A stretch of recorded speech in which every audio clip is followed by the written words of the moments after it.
कानून व्यवस्था को लेकर जीतू पटवारी ने कई गंभीर आरोप लगाए हैं। वहीं ड्रग्स को लेकर कहा कि बीजेपी नेताओं के करीबी ड्रग्स के कारोबार में शामिल हैं। उधर बीजेपी ने भी जीतू पटवारी के आरोपों पर पलटवार किया है। देखिए ये खास रिपोर्ट। एमपी कांग्रेस के अध्यक्ष जीतू पटवारी ने कानून व्यवस्था पर सरकार पर जमकर निशाना साधा है। मीडिया से चर्चा में कहा कि मध्य प्रदेश में इंडिपेंडेंट गृह मंत्री की जरूरत है। लगातार ट्रांसफर से कानून व्यवस्था सुधरेगी नहीं और बिगड़ेगी। पीसीसी चीफ जीतू पटवारी ने आलू, प्याज, लहसुन मध्य प्रदेश की प्रमुख फसल की खरीद को लेकर चेतावनी दी है। उन्होंने कहा कि मध्य प्रदेश में किसानों को फसल के दाम नहीं मिल रहे। मामा के बंगले के बाहर धरने देने जाऊंगा। जो लहसुन, प्याज और आलू मध्य प्रदेश की मुख्य फसलें हैं, इनको एक तरह से किसान दुखी है, डरा हुआ है, अपने गोदामों से निकाल नहीं पा रहा है क्योंकि भाव नहीं मिल रहा है।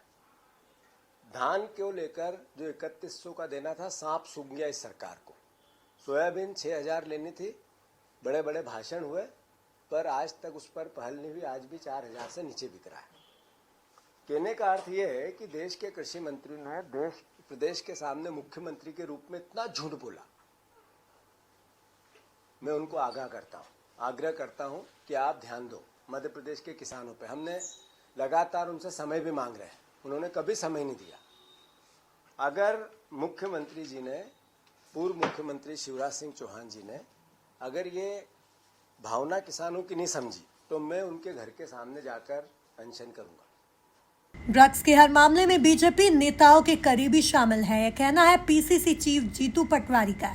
नशा ड्रग्स वाले सब बीजेपी के नेता के साथ खड़े दिखे। जिसका घर तोड़ने की बात कही जा रही है, वो भी मंत्री के करीबी हैं। नशा ड्रग्स भोपाल में 3, 4, 5 केस हुए इस साल पूरे में। इतने बड़े बड़े लोगों के नाम आए और सब बीजेपी के नेताओं के साथ खड़े दिखे। एक वित्त मंत्री के साथ खड़ा दिखा जिसका पूरा कारोबार मंदसौर से चल रहा था। भोपाल में फैक्ट्री पकड़ी गई, बीजेपी के लोग पीछे। अभी एक परिवार जिसका आज घर तोड़ने की कार्रवाई की बात हो रही है, सब बीजेपी के नेताओं के आसपास का मामला। तो क्या सरकारी मंत्री और भारतीय जनता पार्टी के लोग इस ड्रग्स के कारोबार को छेद दे रहे हैं, पनपा रहे हैं? क्या पंजाब से ज्यादा मध्य प्रदेश के हालात ड्रग्स को लेकर, नशे को लेकर खराब हो गए हैं? और मोहन यादव जी, आपका तो सबसे बड़ा प्रमाण यह है कि हमारी शराब की बिक्री डेढ़ी हो गई।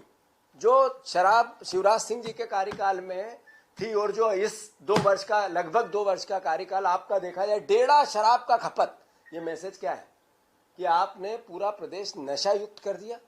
हर व्यक्ति, रोजगार नहीं है, नशा करो, हर घर में नशा पहुंचा दिया आप लोगों ने। तो ये कैसी सरकार है?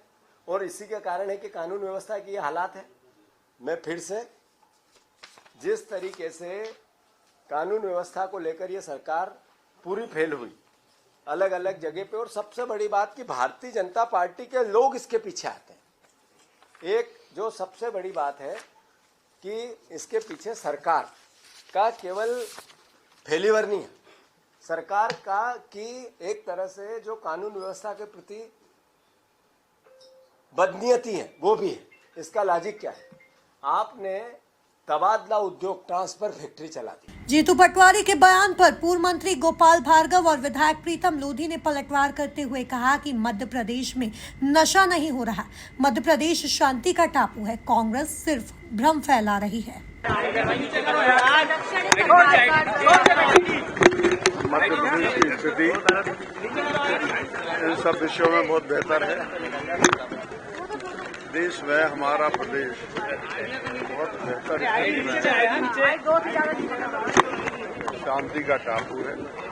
यहाँ पर जिस प्रकार से अन्य स्थानों पर ड्रग और ये अन्य प्रकार के मादक पदार्थों का क्रय विक्रय होता, उपयोग होता है, हमारे राज्य में अपेक्षाकृत बहुत कम है। देखिए, ये फर्जी पटवारी फर्जी बातें करेगा, फर्जी काम करेगा। मैंने कल कहा था ना कि अपने विधायकों को आप ट्यूशन पढ़ा के भेजिए। यहाँ पे आके नहीं ढोरों की और जानवरों की बातें करते हैं। कानून की बात करनी चाहिए और इंसाफ की बात करना चाहिए, इन्हें व्यवस्था की बात करना चाहिए। अरे ऐसे कैसे धरना? कोई बात हो तब धरना देंगे, पैसे धरना दे देंगे। ये कोई मुद्दा होना चाहिए ना, इन पर कोई मुद्दा तो है नहीं है, मुद्दे पे बात होनी चाहिए, मुद्दे पे बात करते नहीं है जो लोग। कुल मिलाकर कानून व्यवस्था और ड्रग्स को लेकर बीजेपी और कांग्रेस आमने सामने हो गई। Bureau report, MP news, Bhopal.